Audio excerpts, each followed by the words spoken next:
Hey guys, Whitney here. Welcome to the Passive Investing Made Simple show. I'm your host, Whitney Elkins Hutton, Director of Investor Education at passiveinvesting.com. And I'm so excited that you're here with us today. We do the show live every Tuesday to help you learn the ins and outs of passive investing so you can go into your next deal with confidence. So if you haven't done so already, make sure to check out passiveinvestingwithwhitney.com. There, I've got some free goodies for you. Also, you get access to my calendar if you want to talk all things passive investing, as well as you get to see our open deals. Again, check out passiveinvestingwithwhitney.com. Now, today I'm so excited to be joined by a guest of ours, a repeat guest, Chad Ackerman with Left Field Investors. We're going to talk about community. How do you build community around passive investing and how that can actually amplify how you invest? And so, Chad, welcome to the show. Give everybody kind of like the 60-second background on like how you got into the space and where you're at today. 60 seconds is hard to do, but thank you, Whitney, for having me on the show. Appreciate that. So yeah, my name's Chad Ackerman. I've been investing passively since about 2019. Stumbled on it just because I got bit by the bug and was chasing a lot of shiny objects, but landed in the syndication space ultimately rather than the active space like a lot of people start out with. Was able to meet up with a group of people trying to start a club locally here in Columbus, Ohio, where I'm from. That organically grew thanks to the pandemic. And here we are 4 years later with Left Field Investors, a community of about 2,000 people, passive investors, LPs, just sharing ideas and experience and knowledge so we can all, hopefully make better educated decisions. I love that. And the fact that you guys, I don't know if you guys caught this, it was a group of like 4 or 5 of you guys, right? And then you Yeah. started up, I think your first meeting was supposed to be, if I remember the story right, during COVID, like Yeah. the week that COVID hit. And then, so you didn't even get to go out to dinner with each other. No, So you had to no. start this all up. Yeah, the intent was to be 10 or 12 people sitting around a table at a restaurant, and 10 or 12 because anything bigger we had to pay for a room and we didn't want to pay for a room. So we were going to try to keep the numbers below 12 so we could meet. And yeah, our first meeting was scheduled for March 18th of 2020 and the world shut down on March 15th of 2020. So we never got to have it. So that put us onto Zoom. We actually had our first meeting on April 8th, so we're just 4 years old now. We just had our birthday not long ago. But it organically grew from that because we're like, well, we don't need to hinder it to just people in Columbus, Ohio anymore. We actually have people that are international that join our group and share their stories. They're investing in the US in most cases and just looking for more knowledge. So it's been quite a journey. Oh, fantastic. Okay, so like how many people are in the left field community now? We are just over 2,000 people now, which is just great. I think it's really cool that we've grown to that level already in 4 short years. And understanding the first year, we didn't really know anything about what we were doing or trying to have a business or anything like that. So really, I'd call it 2.5, 3 years is what we really should call ourselves. But yeah, we're just over 2,000 people now, which is cool. Amazing. Amazing. Well, I want to kick it off with some questions. So, what does it mean to be a member of a passive investing community? Like, what kinds of communities are out there? That's a fair question. There are a lot of communities. And honestly, the reason we started Left Field was because we didn't find the community that fit for what we were looking for. There's a lot of communities that'll teach you how to be an active investor and flip houses or, wholesale, whatever the case, do the Burr method. There's a lot of communities that'll teach you how to be a general partner, a capital raiser. But those weren't the things that we were all looking to do, thus founders that started Left Field. We were looking to be passive limited partners, and there wasn't a lot of communities that were out there that did that helped you learn how to be a limited partner participant in this space. So what do you do when you can't find it? You build it, and that's kind of what happened out of this. And it all stemmed from the crux of we couldn't talk to our neighbors. We couldn't talk to our family members and our friends. They all thought we were crazy to give our money to the syndication, this capital raiser or whatever. So we were looking for like-minded individuals, and that's basically what Left Field was built about, was to find people that share common beliefs so that you can bounce ideas off of each other and experiences. There's a security in knowing, well, gosh, Whitney invests in these things too, so they must not be totally crazy. I must be semi-intelligent to be doing this if Whitney's doing it too. So a lot of it was just to give that comfort to our community members more than anything. Just a place to share that space of other people that thought the way that you did. Now, I'm going to play a little bit of like contrarian here because I'm sure there's some advantage. Well, there's advantages to being in a passive investor community. There might be some disadvantages here. And one of them I kind of, sense here is confirmation bias.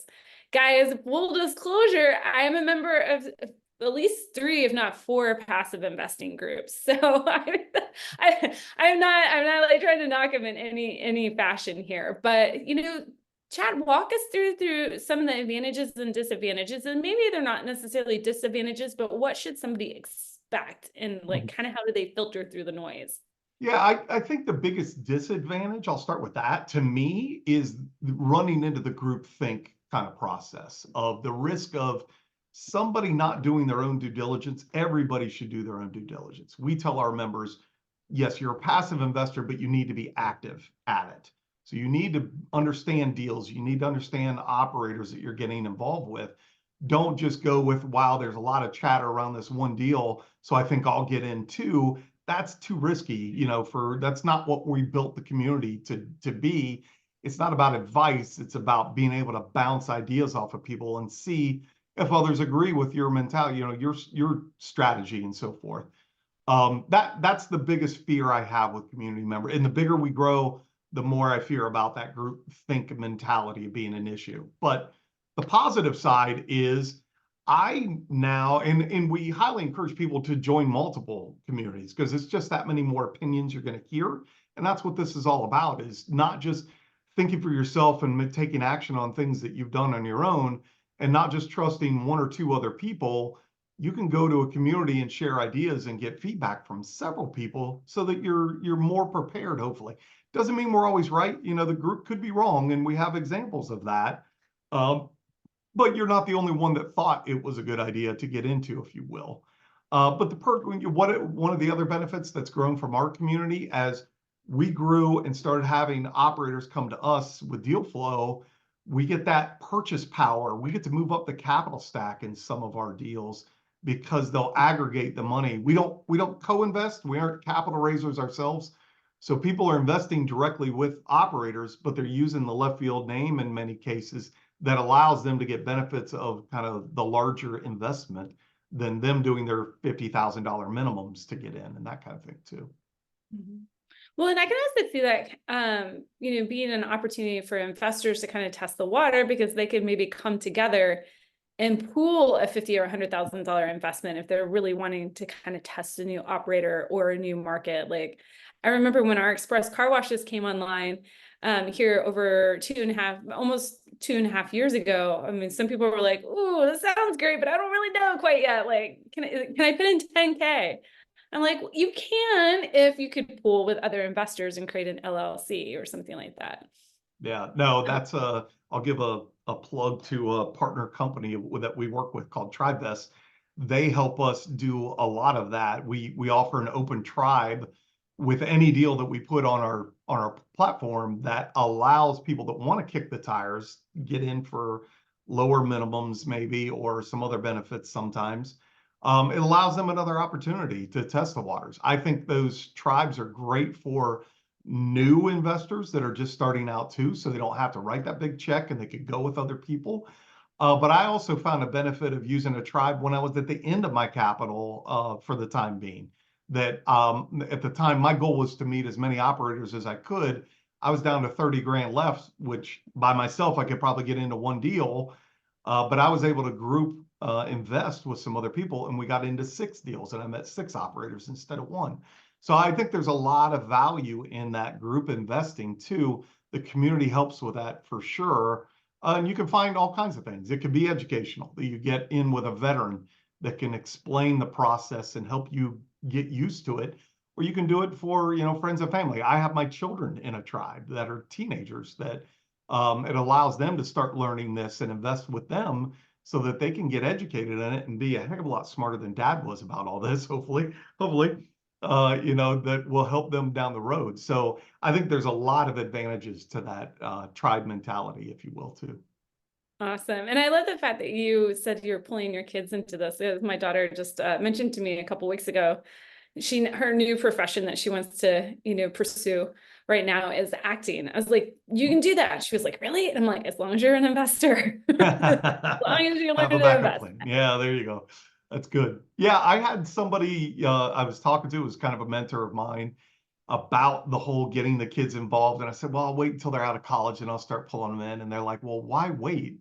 Like, you can start teaching them now, get them involved, have them look at deals with you, put them in a tribe, invest some money for them. I gifted them some cash. I could gift them 15 grand each, and tax free, that it was easy to set them up and say, okay, this is yours now. And every time I have money for them to invest, we sit down, we look at 3 deals together. And I ask them, like, what do you see that's valuable here versus not? And it at some point, I don't have them in the community yet, but at some point the goal will be to get them in left field and let them go onto the forums and start understanding more about the deals they want to get into and do the whole routine. They're going to be educating the rest of the investors. No, right, It right. started off at teenagers. Well, Chad, I wanted to ask another question here. How can somebody leverage that community? We talked a little bit about the tribe investing, but and then some preferred returns, that you left field might be able to negotiate with some operators. How does one find and leverage an investing community to fast track their growth? Like, what are some other ways? Yeah, that's a good question. The biggest asset I think we offer an LP by joining left field is the forum communication, the chatter that we have. I say at this point in time, because we have enough people in our forum, I don't feel comfortable investing with any operator that I can't go into our forum and search for their name. If I look up Chad Ackerman, general partner, and there's no dialogue about it, then I would post about that individual, say, has anybody ever worked with Chad Ackerman, general partner? And if the answer is no, or it's crickets and that kind of thing, doesn't mean I would never invest with that operator, but it does cause me to pump the brakes and say, operator, my community of 2,000 people, nobody's mentioning that they've heard of you or work with you. So I want to watch you for a year before I get involved. I don't want to jump right now. I want to see how it goes. But vice versa, if the community does have feedback on the individual, or I can find it already in the forum, that just gives me that much more fuel to go vet that operator when I go to talk to them, because I can read through the chatter that's been going on, the pros and the cons that I see in the forum, to help me understand that, yeah, there's people with experience with this individual that tells me good or bad about how I am going into this relationship to begin with. It's all a relationship business, as you know. It's so important to really find that know, like, and trust kind of model with operators. It's the idea of, I'll use the cliche of, you're betting on the jockey, not the horse. So we think that the community helps you understand the jockey's experience and what they've done, how do they communicate, how their deals perform, how they handled hiccups, or is it an operator that dates back before 2007? So they went through that financial crisis and they're going through what we're dealing with this day and age. This is going to be another benchmark time to look at operators and say, well, did they exist pre-pandemic and survive through the pandemic and the economic chaos that we live in today? All of that is going to be discussed and surface in communities, any community that you go to. And it's so valuable to help you understand. You go back, and Whitney, you know this, you go back 5 years ago, you almost couldn't miss with an operator because the economy was driving so much productivity that everybody looked like a hero. Well, we're in a better place, I feel like, today as an LP, because a lot of those people that weren't good operators have been are exposed in the communities because of how things have gone awry, and there's chatter about them, exposed in the press, whatever the case is, that you have fewer people to pick from because you have better people to look at that have survived through these different economic structures. And the community helps you identify those. It just gives you a shortcut. Rather, you can't go Google, pro syndicator and get a list of names. It really helps with that word of mouth and that recommendations that come. And then the backup of, we not only have a lot of positive content that goes into the forum, we actually set up a red flag forum section and say, the bad news is almost as important as the good news, maybe more, just to give you eyes wide open view of this relationship you may start with that operator to make a better decision at the end of the day. That's what it's all about. It's hard to write that big check, even still to this day after I've done enough of them. It's still scary. So I want to be sure I'm getting as much as I can for my community to make sure I'm investing with the right people. Well, that it brings up several kind of adages in my mind. Like one, they're like, you're filtering out kind of the unseasoned operators, that what do they say? Like when the tide goes out, you figure out who's swimming naked. That's right. Also, like, learning to continue to invest during this time reminds me of the quote of Baron Rothschild from the 1800s, learn to invest when there's blood in the street.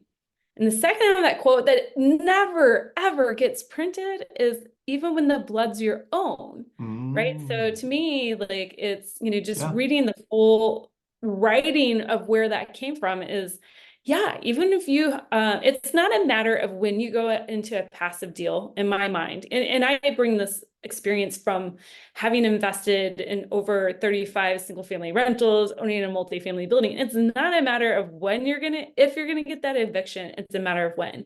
It's not as a passive investor, it's not a matter of, are you going to get a pause distribution or maybe a capital call? No, it's a matter of when. Yeah.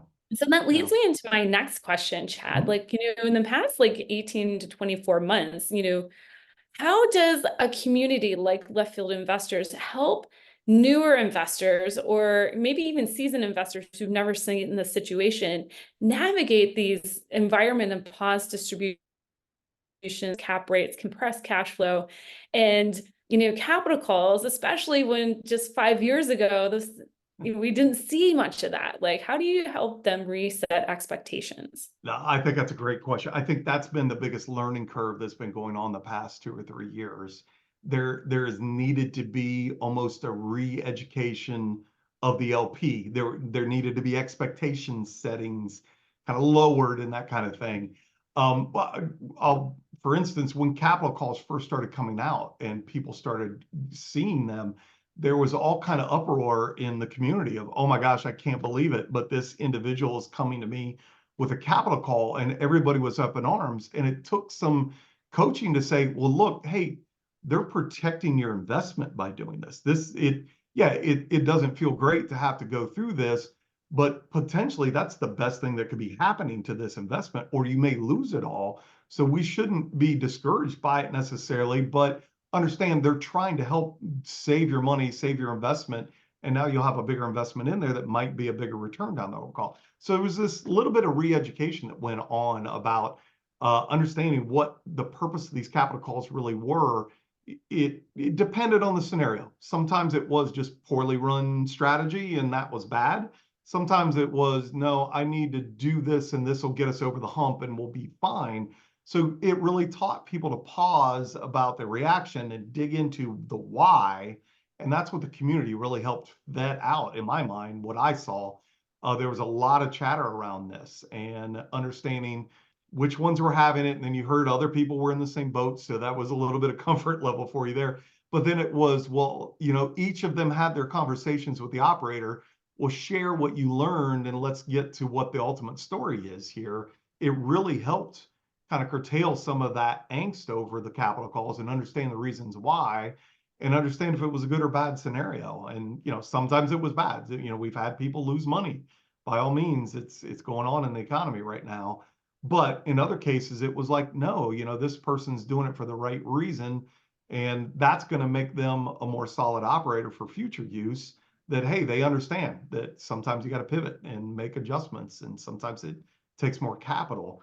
So it was very helpful from that standpoint. But I would say there's probably no other topic that gets more chatter in the forum still today, other than, okay, where's the latest capital call coming from?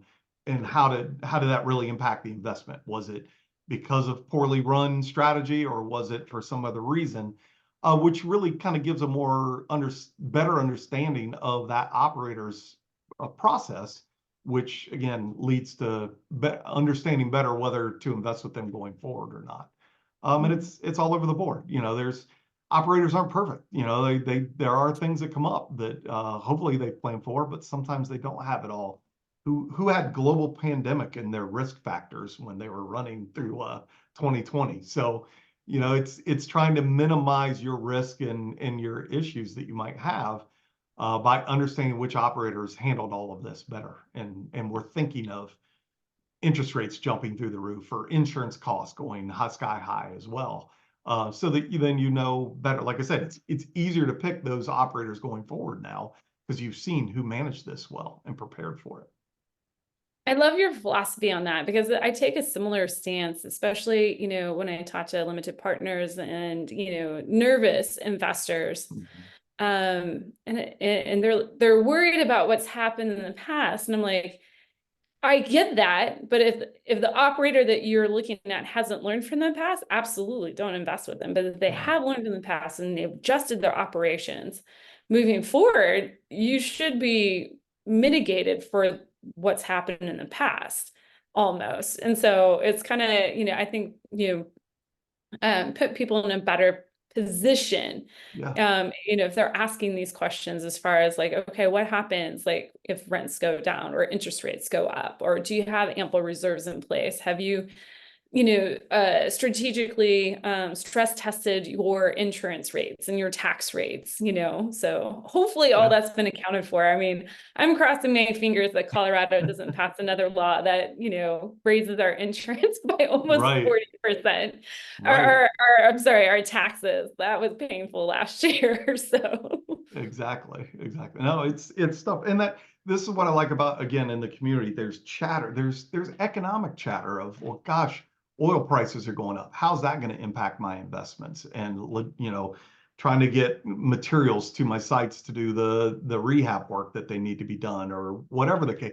All that kind of discussion happens. And we try to find industry experts in those different areas that might be able to share information through lunch and learns that we host, or just to have articles posted and that kind of thing, just to help educate again of all the things. Again, it's passive investing, but you got to be active in it to understand what's going on around you, to understand, what to invest in. And we preach diversity for this, reason of don't put all your eggs in one basket. Don't diversify by operator, diversify by asset class, diversify by geography. All of those, I think, are very important to do to minimize your risk. What I feel my biggest job in all this is to try to de-risk my investments as best I can. I can't totally do it, but I can at least try to help spread that out so that if something takes a hit, hopefully it's not a ripple effect through the rest of my investments as well. Well, Chad, I want to make sure we leave plenty of time for our Ask Me Anything session. What is one thing, though, as we wrap up, that you wish that you want investors to take away from today's masterclass? Yeah, I think the biggest thing, you kind of said it early on, join a club or join multiple clubs. I think there's so much value if you're going to be in this business and invest in syndications, because there's so few people that understand it. Find a club that does have people that are in it that are like-minded, that do understand it, because it's tough. You can do it on your own, but you're taking bigger risk by doing it on your own, I believe. Finding that community, any community, multiple communities, is well worthwhile just to give you more background before you write those big checks. I try to encourage that all the time, trying to get my kids into it, even, for crying out loud. Well, Chad, thank you so much for being on our show today. If people want to learn more about Left Field Investors and reach out to you directly, how can they do so? Yeah, so easiest thing is go to Left Field Directors or leftfieldinvestors.com, or you can email me at chad@leftfieldinvestors.com as well. But thank you, Whitney. Appreciate the time today and everything. This is great. Absolutely. And if you're here live, don't go anywhere. We're about to start our Ask Me Anything session.